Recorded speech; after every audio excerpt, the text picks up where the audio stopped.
bonjour Patrice, comment ça va ce matin? Bonjour Laurent, bonjour à tous, ça va très bien. Alors, les journaux? Eh bien, on va commencer par le mur des unes. Comme tous les lundis, c'est plutôt éclectique. Vous avez le Parisien qui se félicite que la France soit de plus en plus attractive.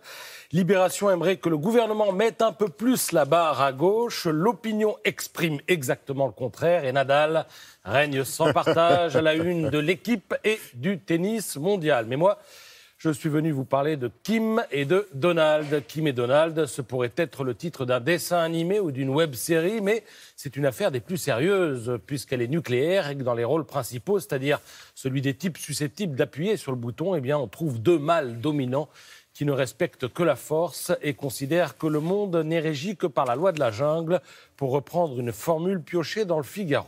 Alors, il y a dans cette affaire quelque chose de tout à fait paradoxal, écrit Guillaume Goubert dans La Croix. Ce président américain qui entend jouer aux faiseurs de paix est en même temps celui qui nourrit plusieurs des tensions fortes du moment. Dernier exemple en date, eh bien vous le trouverez à la une des Échos, où l'on voit un Trump se friter avec ses collègues du G7, qu'il a littéralement trahi en signant un accord dont il s'est désolidarisé dans la foulée.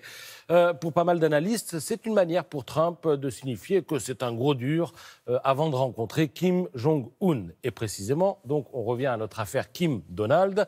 Rien ne se fera sur la péninsule coréenne sans la signature d'un traité de paix qui mettrait clairement fin à la guerre de Corée, simplement suspendue par un simple armistice en 1953, rappelle Dorian Malevich dans La Croix. Et on peut donc s'attendre à ce que la déclaration de Singapour annonce un pacte de non-agression et la signature d'un traité de paix, mais dans les mois qui viennent, préalable indispensable pour les Coréens qui ne veulent plus craindre une invasion de leur pays par les forces américaines basées au sud de la péninsule. Alors si on parvient à ça, ce sera déjà pas mal, car il y a tellement d'intérêts contradictoires dans cette affaire qu'il est difficile de croire au Père Noël. Dans le Figaro, Arnaud de Lagrange résume assez bien les choses. Il dit que Kim et Donald n'ont pas la même temporalité.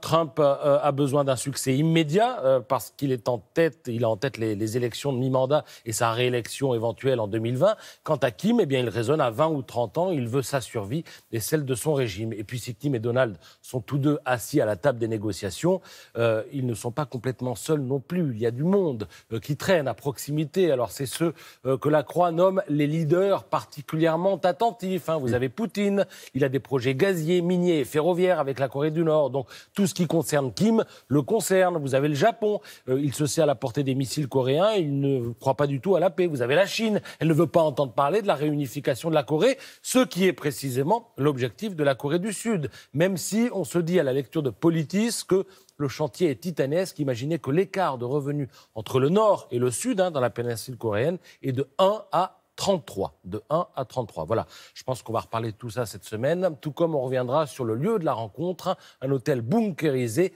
accessible uniquement par la mer dans une ville, Singapour, dont le survol aérien fait l'objet de restrictions. Bon papier sur le sujet dans Les Échos ce matin. Voilà.